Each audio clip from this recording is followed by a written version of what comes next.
those of us who have survived can start to live once more. Those of us who have survived can start to live.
Tonight, I want to share with you the eyewitness account of a doctor and his nurses struggling on the front line, dealing with a major catastrophe.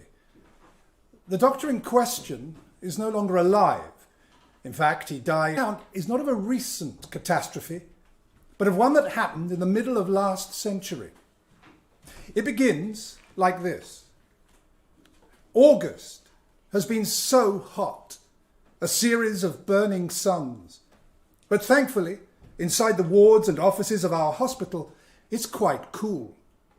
Urakami Hospital is part of a Franciscan monastery and theological school standing on a hill, some distance from the city centre. And I'm the only doctor here, Dr. Akizuki, responsible for more than 70 tubercular patients.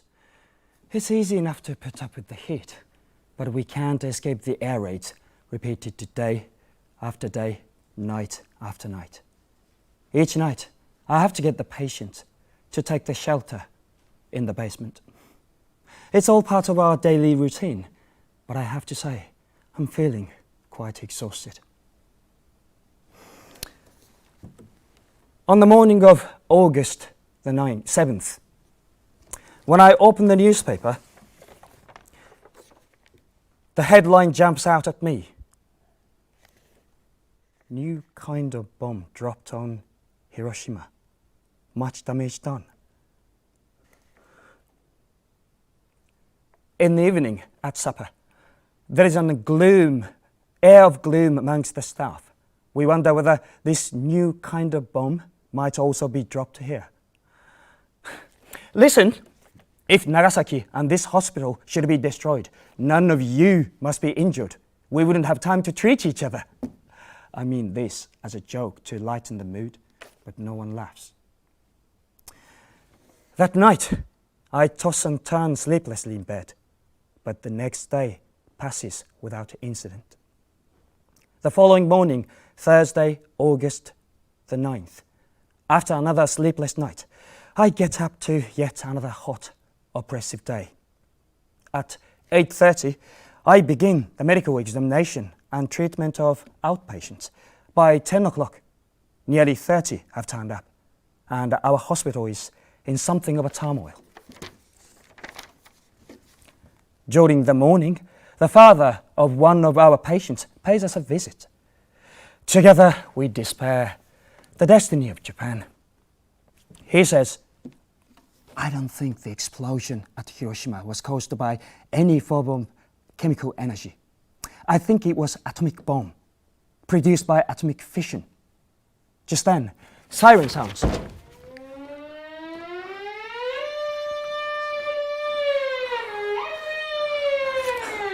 And so he hurries back down the hill, and all at once, I begin to feel nervous.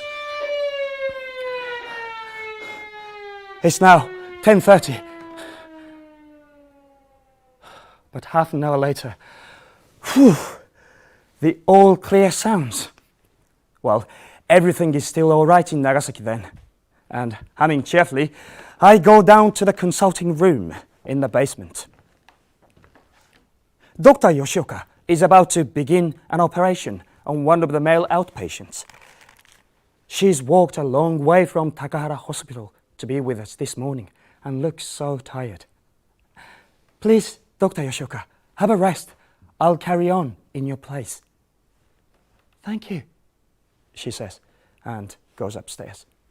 And so, with Miss Murai, one of our few trained nurses, there by my side to help me, I begin a pneumothorax operation on the patient, a temporary collapsing of the lung. Oh, Father Ishikawa is the hospital chapel, listening to the confessions of some Catholics. Brother Iwanaga is toiling outside with some farm workers, digging another air raid shelter, while the staff are busy providing breakfast, delayed by the air raid warning. The all clear having been given, the hospital is a hive of activity. It's just after 11 a.m. as I insert a needle into the side of my patient's chest. 9 hours earlier, an American B-29, nicknamed Box Car, carrying a plutonium bomb even more powerful than the one dropped on Hiroshima, took off on its 2,000-mile journey to its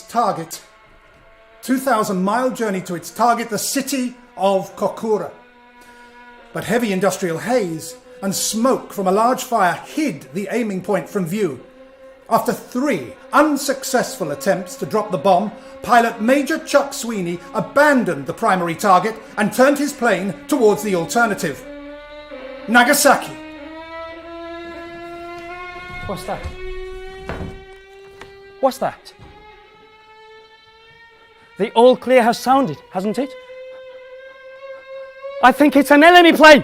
Look out, everyone! Take cover! There is a blinding white flash of light, and next moment...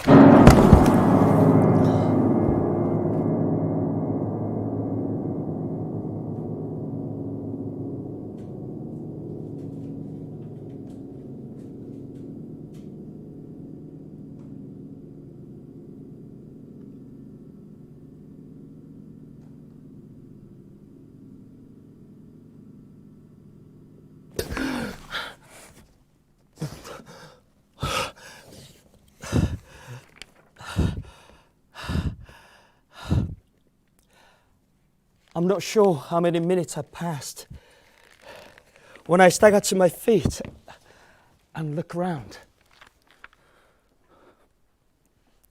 The air is heavy with yellow smoke. White flakes of powder are drifting about, and it's strangely dark. I feel as if I'm dreaming. Then Miss Murai struggles to her feet beside me, completely covered in her white dust. Hey, cheer up. We are not hurt, thank God. My patient and another nurse who was in the consulting room also both managed to stand up. Okay, come on. We must rescue the patients on the 2nd and the 3rd floors. Though I can't help thinking it must all be over with them. But when we open the door of the consulting room, there are patients staggering down the stairs. Stairs heaped with timbers, plaster, debris from the ceiling. I'm hurt. Help me, doctor. Oh, help me, sir. But strangely, none appear to have been badly hurt. If the bomb had actually hit the hospital, they would be far more seriously wounded. I run to the window, which has no glass left in it, and look out at the yard and the world outside. To say that everything is burning is not enough. It seems as if the earth itself is spitting fire and smoke, flames that writhe up and erupt from underground. The sky is black, the ground is scarlet, and between hang dense clouds of yellow smoke. What's happened? Is it the end of the world? I run out into the garden, and the patients, who are only slightly hurt, come up to me pleading for help. For heaven's sake, you're not seriously wounded. There are patients upstairs trapped in their rooms. You must help them. Look! There's smoke coming from the 3rd floor! And before long, the whole main roof of the hospital becomes enveloped in flames. I rush up and down to the 3rd floor, up and down like a madman. Brother Iwanaga and one of the theological students boarding here, Mr. Noguchi, who are also unhurt, join me in racing up and down to help with the rescue. Even the fire spreads along the hospital roof. We are able to bring all the serious tubercular cases out, apart from 2. Pinned down fallen beams, they can't be pulled away despite all our efforts. I'm very close to giving them up in despair, but something has to be tried to rescue them. A saw. Brother Iwanaga and Mr. Noguchi bring a saw with which we manage to cut through the beams, and at last the 2 remaining patients can be freed. Miss Murai, why are you crying? We managed to get them out. I'm crying with happiness, she says, that none of our patients will be burned to death. We've rescued every single one of them. There is no time to relax, though.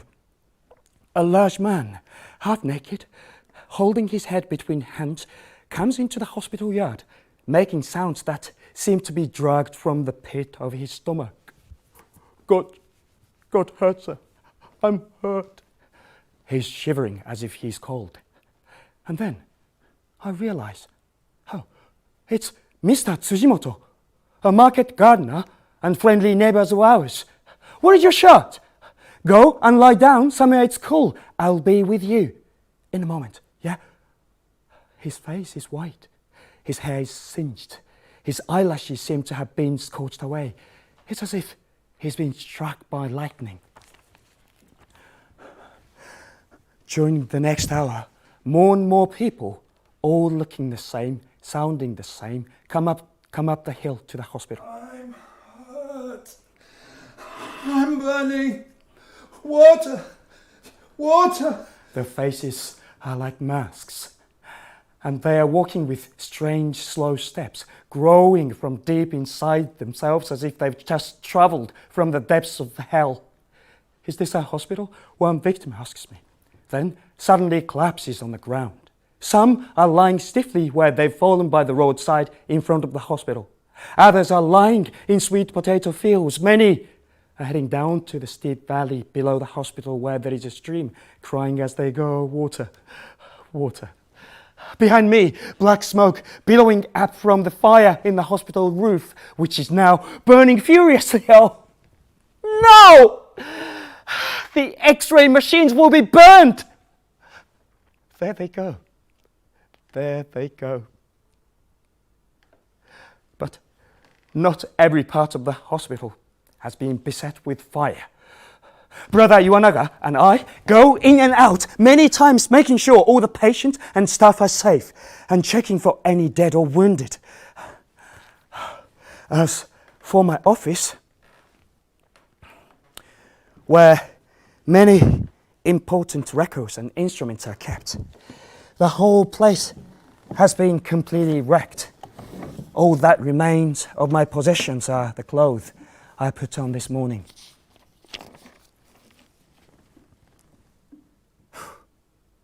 It seems a long time since the explosion, but in fact only 3 hours have passed. I've completely lost any sense of time. And now, a change is noticeable in the appearance of the injured people coming up to the hospital. The crowd of ghosts which looked white this morning are now burned black. Their hair is burnt. Their charred skin is blistered and peeling. But what can I do for them? I have neither medical instruments nor medicine. Overhead, we can hear the sound of enemy planes, but we can't see them because of the smoke. I look up and shake my fist at the invisible enemy. Isn't all this destruction enough?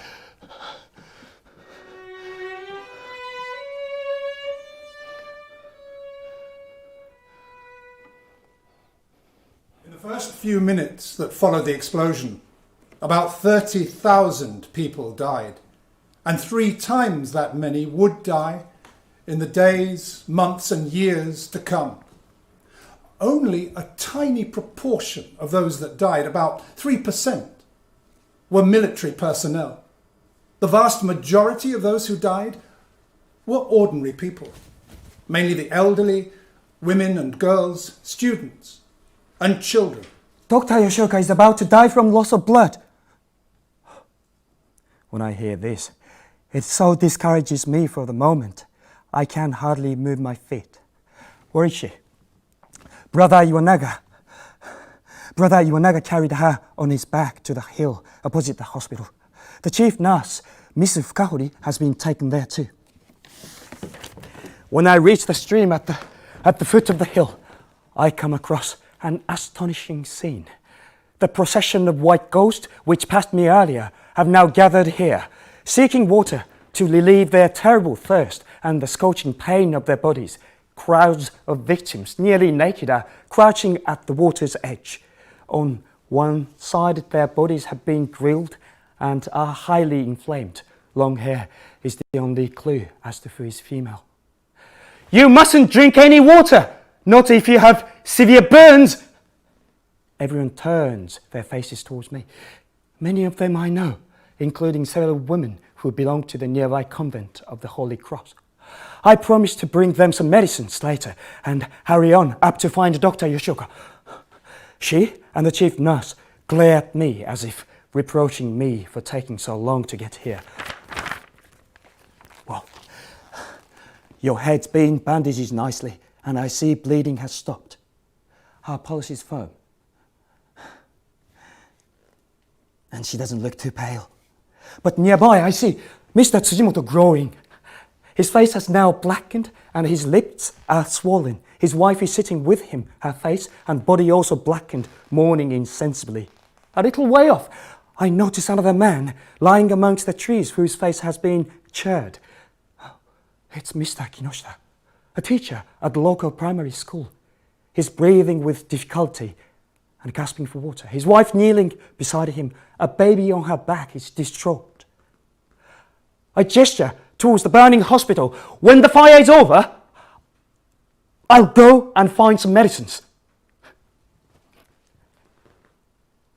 This is all I can do. Make empty promises. Back in the hospital yard, I bump into Mr. Kawano, a young medical student in a shirt and shorts, with a towel around his head, having received a slight injury. In Mr. Kawano's arms, he's carrying a baby boy. What's the matter with the child? Has he been hurt? What about the college? The college hospital? Mr. Kawano's voice is quite calm.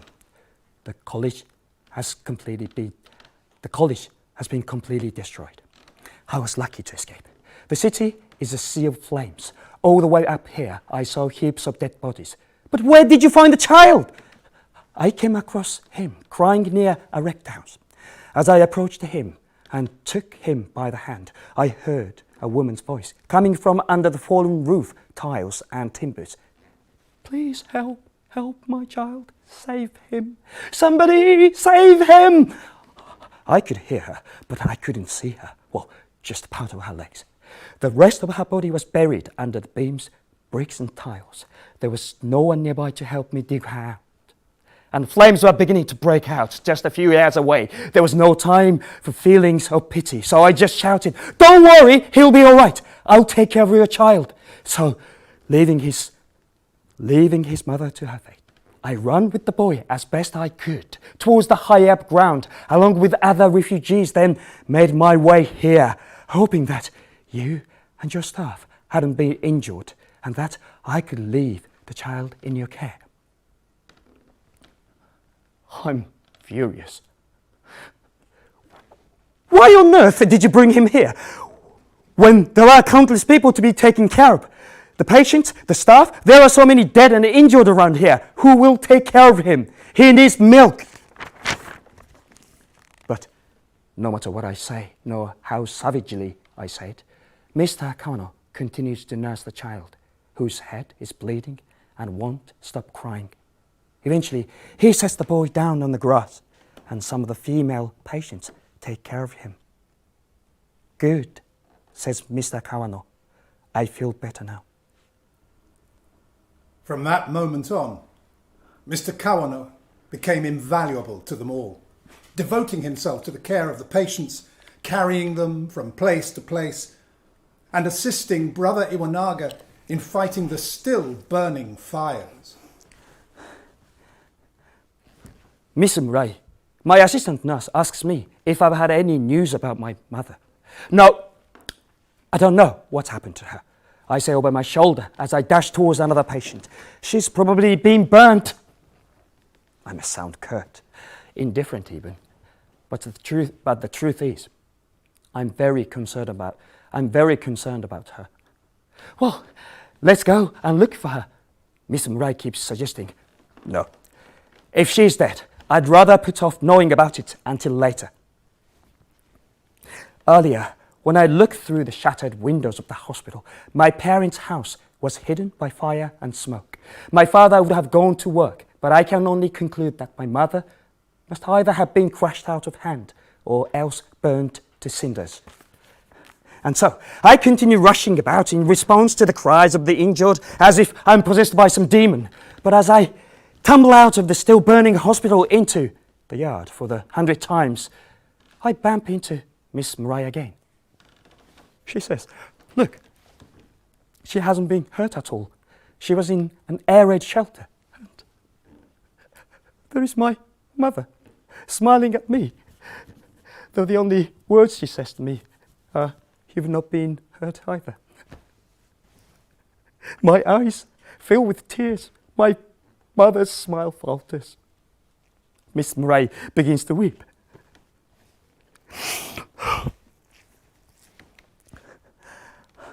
I come to a decision. From this point on, since I am well and now free from anxiety about my mother, I will devote all my strength to the care and cure of those many here who need me.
Hey, let's have some food.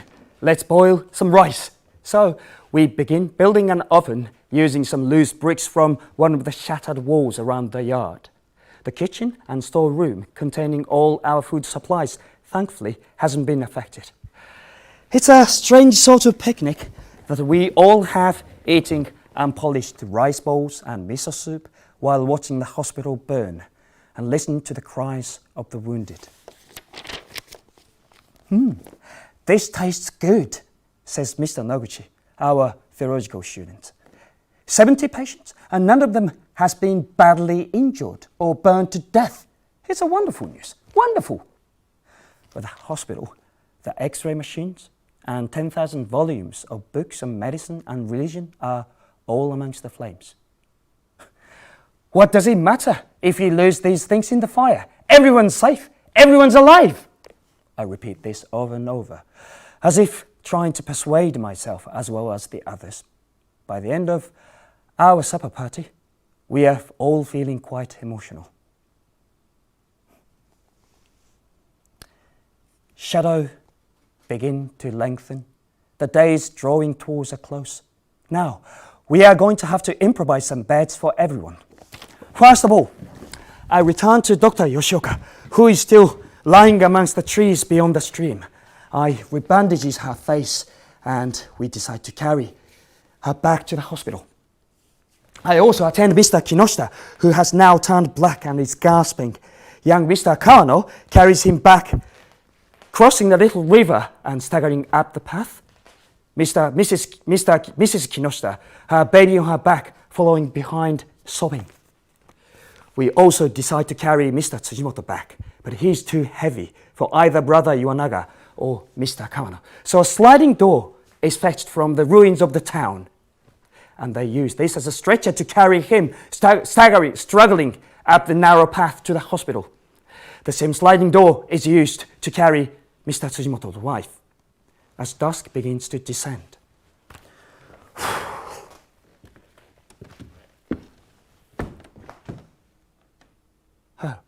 It's now that my father unexpectedly appeared. "Ooh, you're not hurt," he says to me, his eyes becoming dim with tears. "Now I've found my wife and my son alive and well. I ask no more." Just then, Mr. Tsujimoto's eldest son, Yokichi, arrives in great haste, growing pale when he sees the state of both his parents are in. We decide to carry them into the storehouse and lay them down for the night in a corner among the rice bags. Then we bring in Mr. Kinoshita and lay him along the Tsujimotos. Mr. Tsujimoto and Mr. Kinoshita are Catholics, and they start to pray. "Hail Mary, full of grace, the Lord is with thee." Mr. Kinoshita turns to me. "Prayer is all we have left. What else can help us now?" I'm a Buddhist, but I understand.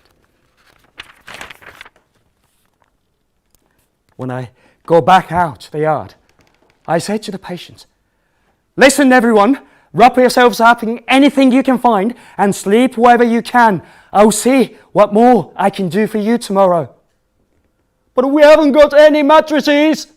"Oh, I feel embarrassed. Oh, I'm sorry about that. Sorry." Some of the patients start laughing. They even make fun of me. "Doctor, I need a mattress. I need one too." I scratched my head. I'm very sorry, but there is nothing I can do. More laughter. Well, at least we are regaining some sanity. The hospital fire had now nearly burnt itself out, but the library was still glowing red in the darkness like a fireplace. All this time, Brother Iwanaga had tirelessly kept pouring water onto the burning books, carrying more than 100 buckets of water on his shoulders into the blazing room. "Doctor, won't you come and have some sake with us?" It's Mr. Noguchi. "I found this bottle in a corner of the kitchen." Oh, so I fling myself down, shattered from exhaustion, and drink sake from a rice bowl. After the stress and strain of this never-ending day, a bowl of sake is a tonic for our exhausted bodies and nerves. It tastes wonderful. It's delicious. Meanwhile, the infant boy Mr. Kawano brought from the burning city continues to cry for his mother. "Mama!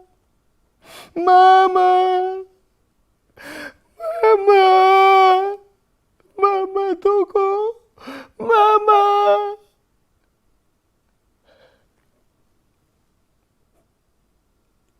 Come on. Let's get some rest. We've no choice but to sleep in the open tonight. Myself, and all I have is a blanket. Get some sleep now. Come on, go to sleep. But who is able to sleep tonight? Very few of us.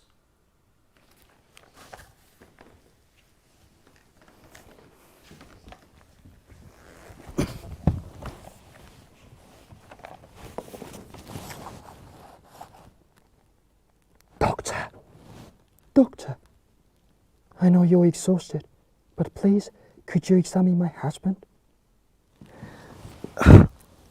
It's Mrs. Kinoshita, her child, still on her back. And so I get up and follow her. She comes several more times in the night. The chief nurse tries to stop me going any more, but Mrs. Kinoshita is standing over me, sobbing in the dark. So each time I get to my feet and follow her to where her husband is lying. His condition is deteriorating by the hour, but there is nothing I can do for him.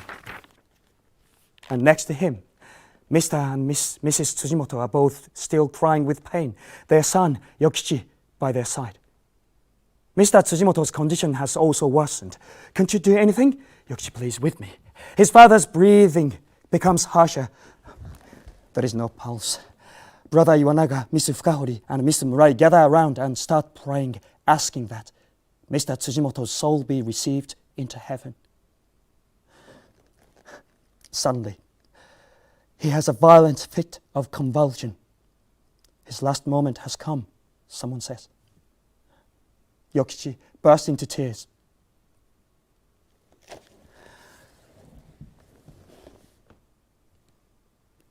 I start to chant a Buddhist prayer. Namamita Butsu, Namamita Butsu, Namamita Butsu, Namamita Butsu, Namamita Butsu, Namamita Butsu, Namamita Butsu, Namamita Butsu.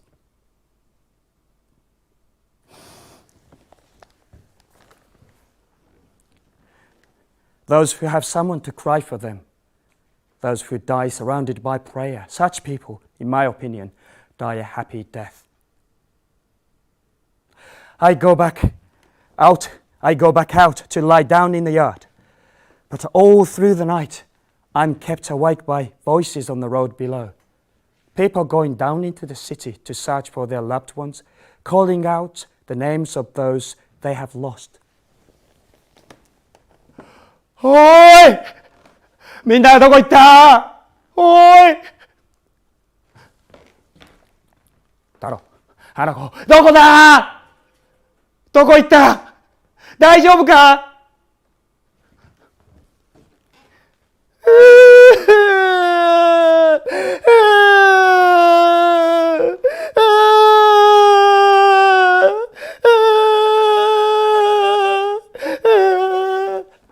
O父さん! お父さん! お母さん! どこ? お父さん! お母さん! お父さん! お母さん!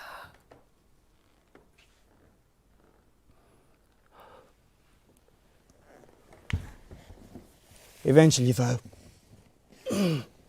lying on the grass alongside members of my staff in this crowded, this little anguished hospital, I'm finally overcome by sleep.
It isn't long before the next day dawns, the day after the bomb was dropped on Nagasaki.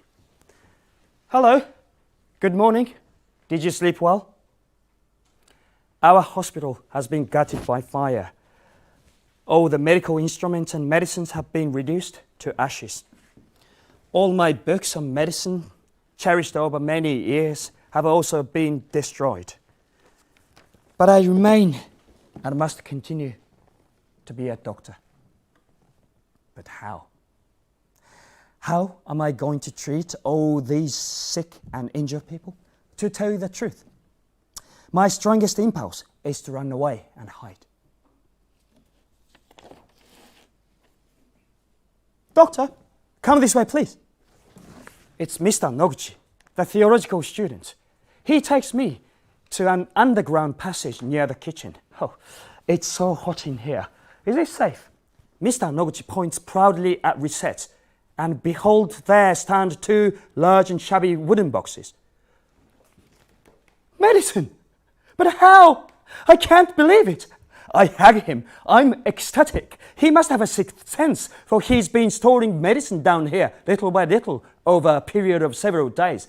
I can't contain my joy. As we pull the two boxes out of the overheated passage, I thank him repeatedly. Thank you. Thank you. Mr. Noguchi, arigato. Arigato. Then, restraining my excitement, I opened them. First of all, gauze and bandages appear. Then out come some painkillers, antiseptic, disinfectant lotions, ointment, mercurochrome, all useful, but quite inadequate in quantity. Nevertheless, my spirit soared. Yesterday, I promised to cure Mr. Kinoshita lying in agony among a bag of rice in storehouse. So, I sprinkle ointment over the burns on his face and also over those covering his shoulders and chest, and lay a gauze on top of them. Doctor, will he be all right? His wife asks me. Ointment can do no more than reduce his pain. it can't heal his wound. But seeing his wife overwhelmed with sorrow, I tried to sound hopeful. Yes, he'll be all right. Just be patient. He's out of danger now. And later on, he's taken back to the family house, what's left of it.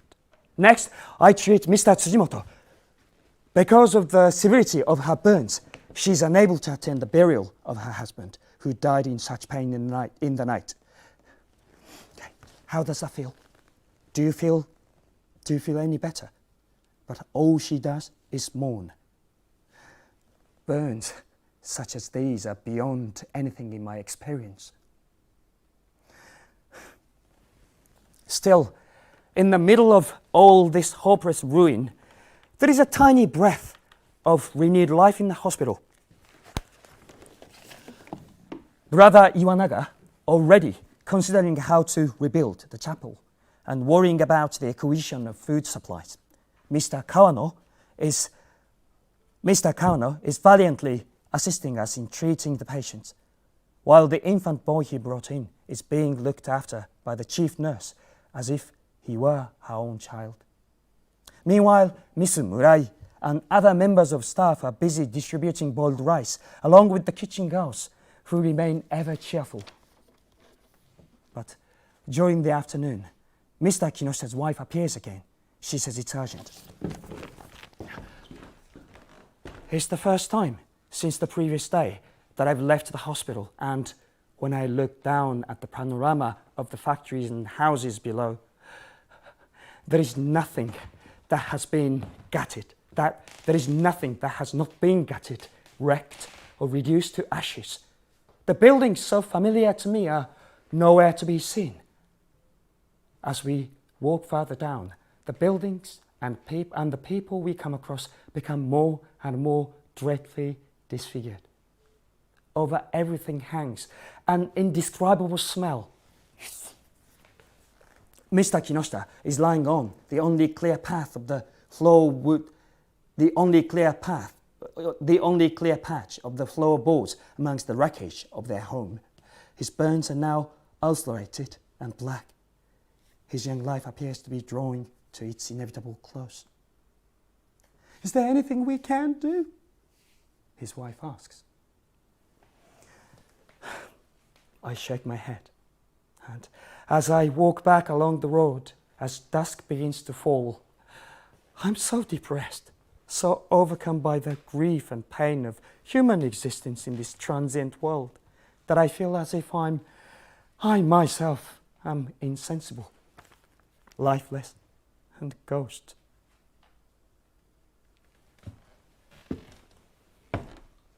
But then, in the middle of everything, tears of happiness. Two of our patients are called on by their families, who, finding them safe and sound, cry and weep for joy. You do realize, I say to them, that you are very, very fortunate.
When dawn breaks, the infant boy rescued by Mr. Kawano and nursed by Miss Fukahori dies.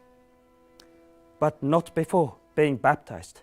So now he is able to join his mother, who has been waiting for him in heaven. As it grows lighter, even more crowds of wounded people come staggering up to a hospital. In the corner of the yard, we establish a clinic, though it really doesn't deserve that name. A sheet of cloth is stretched over 4 supports, fashioned from a big bamboo stick. Mr. Noguchi rescues some desks and chairs, which have somehow escaped being burnt.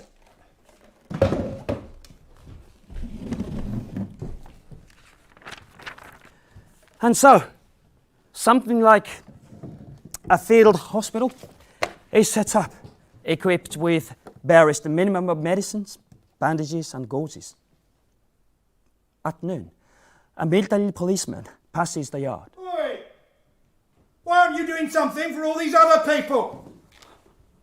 I'm doing as much as I can. What about all the injured people passing up and down outside the hospital? I'm feeling very provoked at being shouted at by this man. This hospital has been bombed. We have no medicines or medical instruments. The policeman turns away without replying. Then, lunchtime, the chairman of the Neighborhood Residents Association calls on us. Eating rice balls with us, he starts talking excitedly. Doctor, I hear that the Japanese Air Force have also dropped this new bomb on the American mainland. Despite the fact that his neighborhood has been destroyed, he seems to be incredibly cheerful. The American mainland? How can that possibly be true?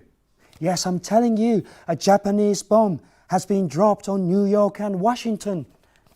Look, even if it were true, I would never rejoice. I swear it. Haven't enough people been killed or injured? Haven't enough lives been lost? He finishes his lunch in silence, then takes himself off again. In the afternoon, several nuns, each terribly lacerated, are brought to the hospital on the stretcher. One of the sisters, seriously wounded, thanks me and the nurses for treating her, whispering, "It's a miracle. Our merciful Lord has left alive those who are needed now the most." It hadn't occurred to me that Jesus let me survive because I would be needed.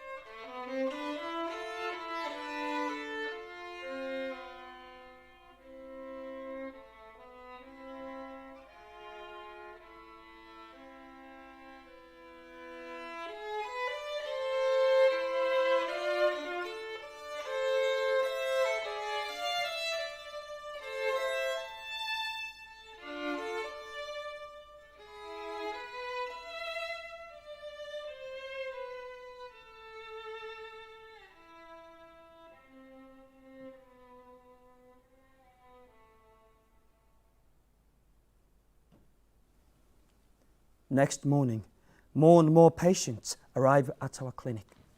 But none of these have been burnt. They describe how they were protected by something or other when the bomb exploded, yet their gums are bleeding, as are their bowels. They all complain of nausea, and there are dark red specks of blood in their mucous membrane and under their skin. What could be the cause of this? Could it be, perhaps, dysentery? It was far worse than dysentery. But Dr. Akizuki couldn't have known that then. He knew nothing as yet, nobody did, about neutron rays and radioactivity. Many who felt secure because they had only been slightly wounded or not wounded at all were to die one by one as the days passed, each falling victim to the invisible, sinister power of this new kind of bomb. Shortly after noon, a civilian patrol of about 30 people arrives at the hospital, led by 2 assistant police inspectors. We are here by order of the authorities to open a first aid hospital. Where's the well? Up until now, I've been rationing use of our well, but the patrol begins drawing freely from it. Excuse me, the water of this well is all we have, so please be sparing with it. At lunchtime, Can you give my men some food? it sounds more like an order than a request. The nurses are busy distributing boiled rice to our patients. We haven't time to make meals for all of you as well. Then another 100 volunteers arrive as reinforcements, and the patrol leaders divide them into 2 groups. One group enters the blackened, ruined hospital building, which now resembles a grinning skull, and starts to put the first floor in order. And the second group constructs some stretchers and goes into the neighborhood, bringing back whatever the injured people they can find. Some of these injured ones smiles when they see me in expectation of the treatment they think they are going to receive. By 3 o'clock, when nearly 200 new patients have been brought to the hospital, one of the volunteers informs the group leader that their work is finished. Excuse me, who is to take charge of this first aid hospital? You are. But I'm the only doctor here. What can I do with so many patients by myself? I have no medicines and no instruments. I can't take charge of all these extra people. You say you're a doctor? Very well then. Do your best. Of course I'll do my best, but I've no medicine. One of the patrol is sent away, and 20 minutes later returns with a parcel of supplies. Here you are. Goodbye. Inside the parcel, some bandages, 50 gauzes from some sanitary cotton, a bottle of zinc oxide oil, tincture of iodine, alcohol, and a few candles. It's less than 1 day's supply. Inside the hospital, it's already twilight, so with the aid of a candle, just one nurse to assist me, I begin to provide such treatments as I can.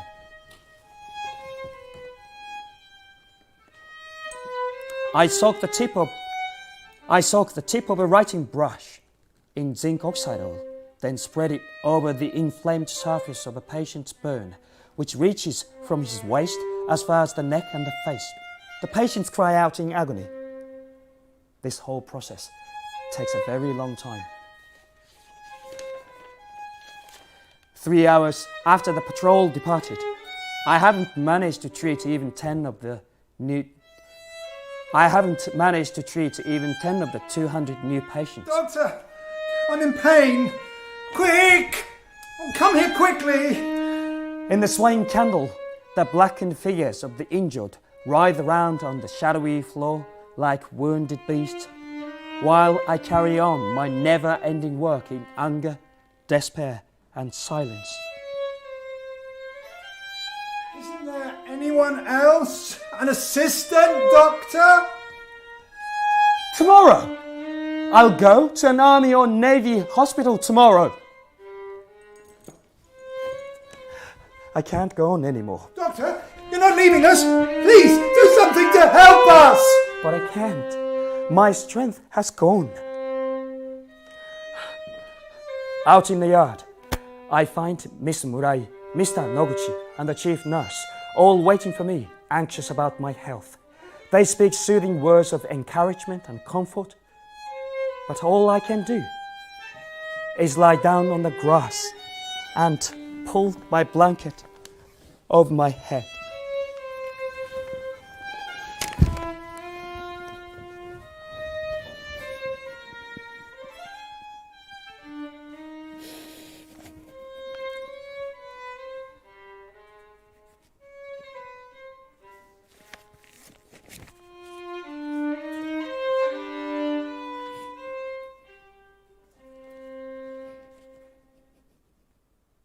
Outside the hospital, signs of life now began to be seen. Survivors of the blast limped out from their air raid shelters, gathering bits of wood and iron sheeting that were lying about, propping them against some bank or tree, making rough and ready lean-tos to protect them from the night dew and the scorching heat of the day. But as they started wandering out into the ruined city, searching for the remains of relatives who had been killed, they were becoming contaminated through the unseen presence of large quantities of radioactive dust.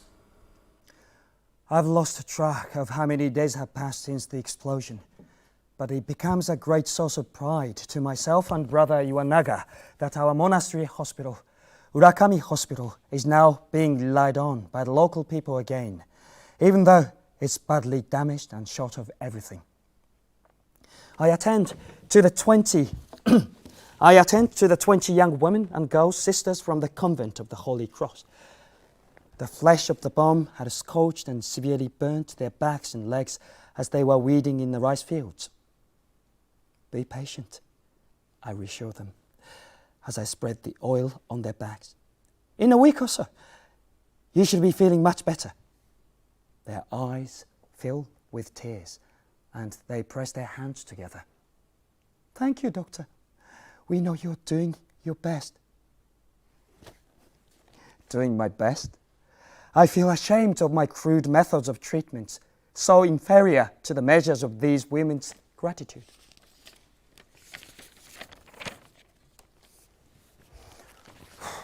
The night are becoming chilly now, and as the library has been put back into some kind of order, we can all sleep inside again, at last.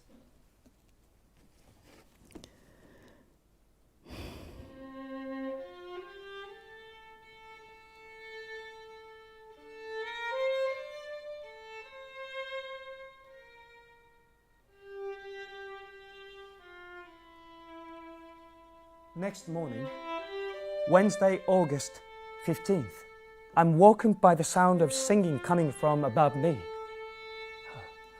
Ave Maria. So it seems that Mass is being celebrated once more, somehow in our ruined hospital.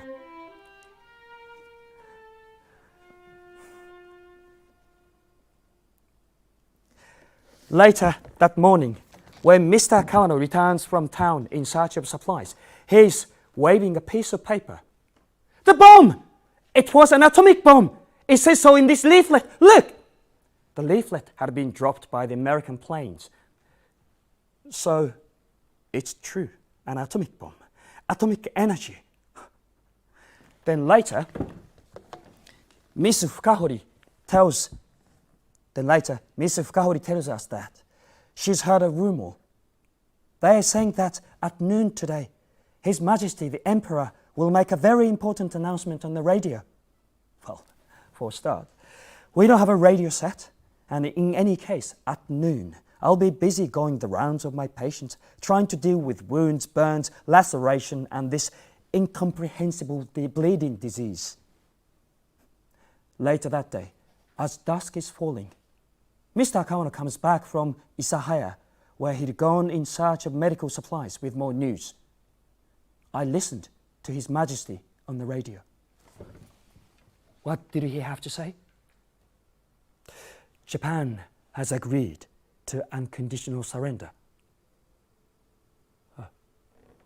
So, at last, the war is truly over.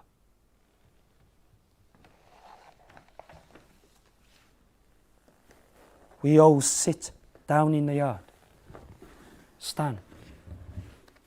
In the gathering dark, someone starts weeping. I too am moved to tears, but not by the surrender itself, but by the thought of a surrender that has come too late for so many thousand people butchered, roasted, broken, and in pain.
when night falls, we can see the fires where corpses are being cremated down in the city, blazing brightly as they have done night after night for 10 days.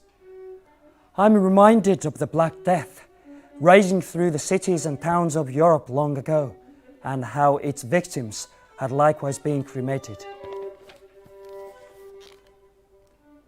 We always flatter ourselves that we have become wiser and more civilized, don't we? But it's the same as now as it was then.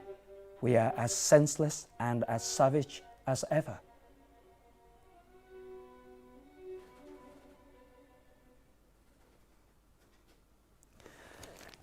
As the end of August approaches, Brother Iwanaga, Miss Fukahori, Miss Murai, and myself all feel increasingly tired. In fact, I feel awful. The rest of the staff, who have struggled for so long to look after those in their care, are themselves seized by attacks of nausea, bloody diarrhea, intolerable fatigue. It must be caused by radioactivity released from the bomb. And then, despite all our best efforts, death seizes the lives of all the badly injured sisters from the convent of the Holy Cross, each of them dying from this radiation sickness. I curse the Americans who dropped the bomb, and more than ever, I feel hatred for the Japanese government who willfully perpetuated this war, this futile, senseless war!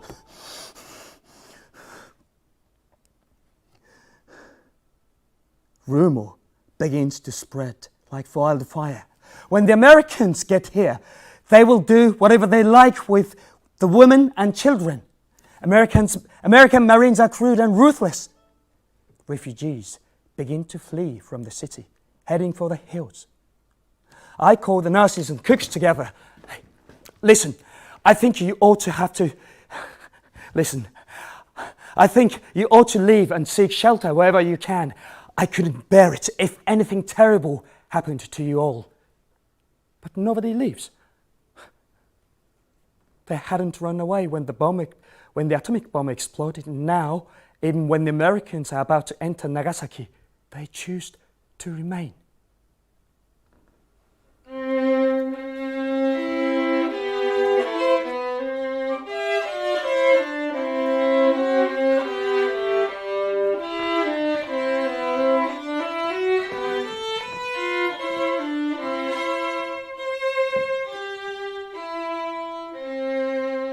The official ceremony of Japan's surrender took place on Sunday the 2nd of September.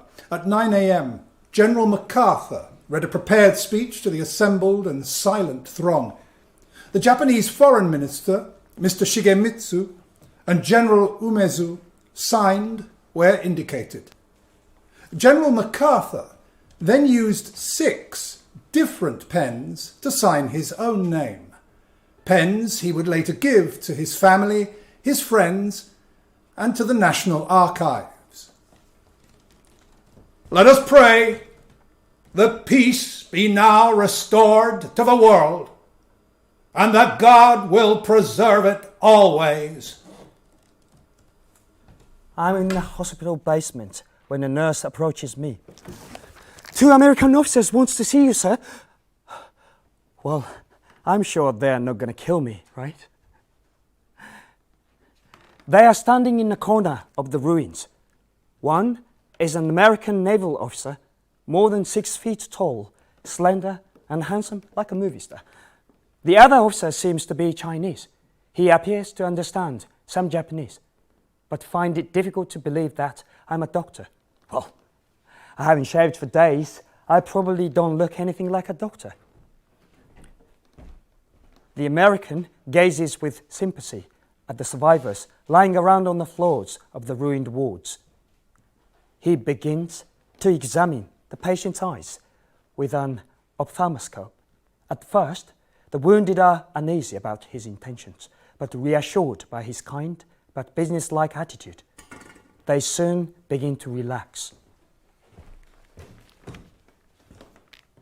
Most of them have had the optic nerves of their retinas damaged by the A-bomb's flash, and their eyesight has been impaired. They may even lose it altogether. I shudder at the memory of that brilliant white flash. A relief station has been opened not far from here, in the ruins of Shinkozen Primary School. We've brought in large quantities of medical equipment and supplies. You should go there tomorrow, see what you can acquire.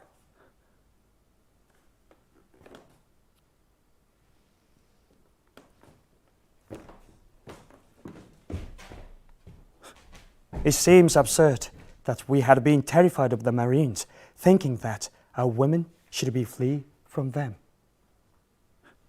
The next day, I set out the relief station in high spirits.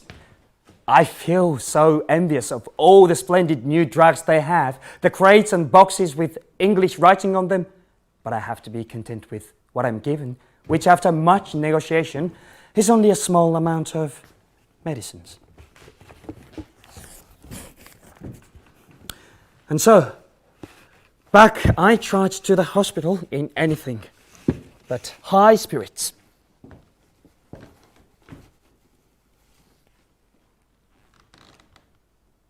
That day, a light rain begins to fall. "Oh, at last," says Miss Ray.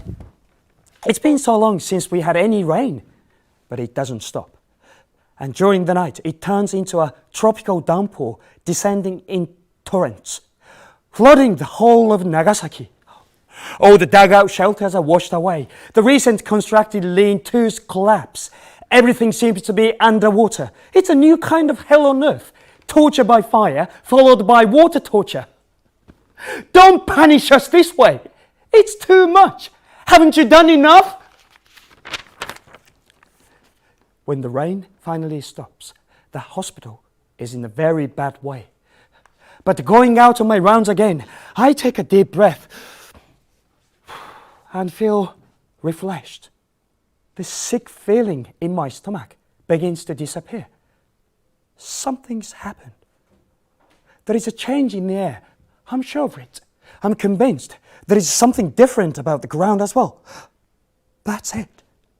The poison has been washed away. The torrential rain must have washed all the deadly radioactive ashes into the ground or out to sea.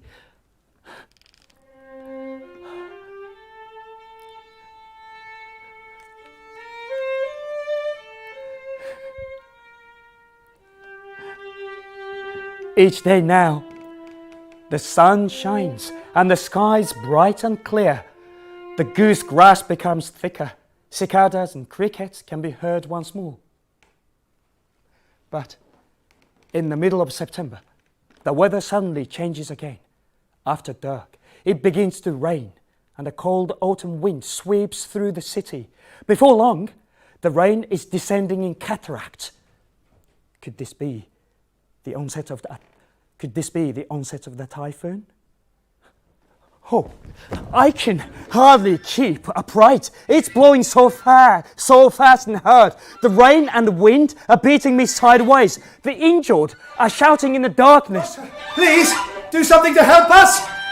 Driving rain is being dashed into the rooms in torrent through the blown out windows already. The fast floor is almost flooded. I feel as if I'm on the bridge of a storm-tossed ship being drenched by the wind-driven waves. Doctor, help me! I'll move you somewhere dry. But where else can I take them? I'm completely lost.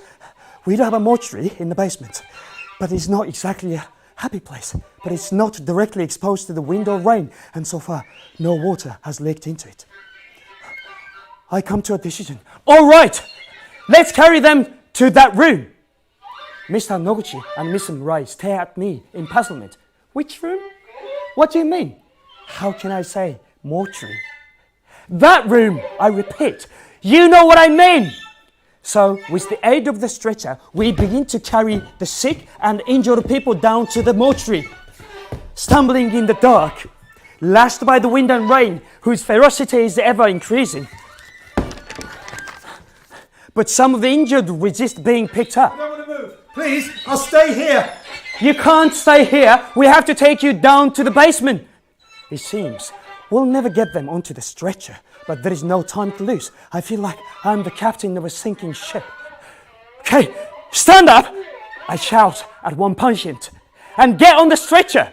The patient stares at me in astonishment. Stand up, I said, on your feet. Good, good. Now, move yourself onto the stretcher.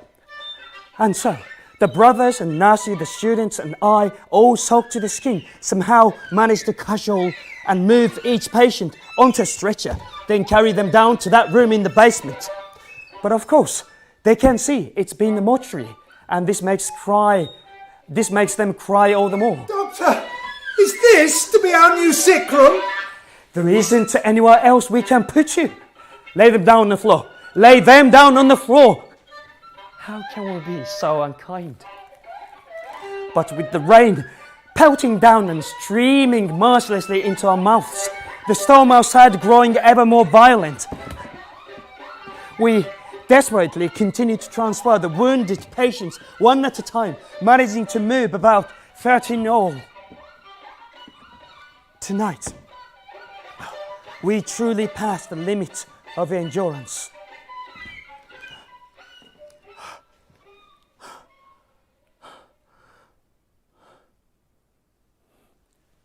For the third time, the people of Nagasaki have suffered. The makeshift hut they've managed to rebuild after the previous heavy rainfall have once more been blown down and torn apart. Life seems to be worth nothing more than a leaf or straw at the mercy of the wind. No more. I beg you, no more.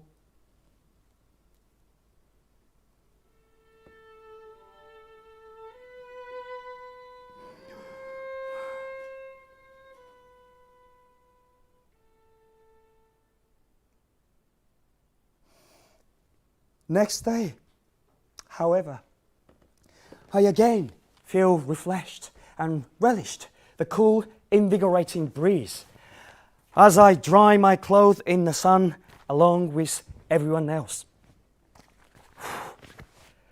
Surely all the remains of that fatal radioactive fallout have now been washed away or carried deep into the earth.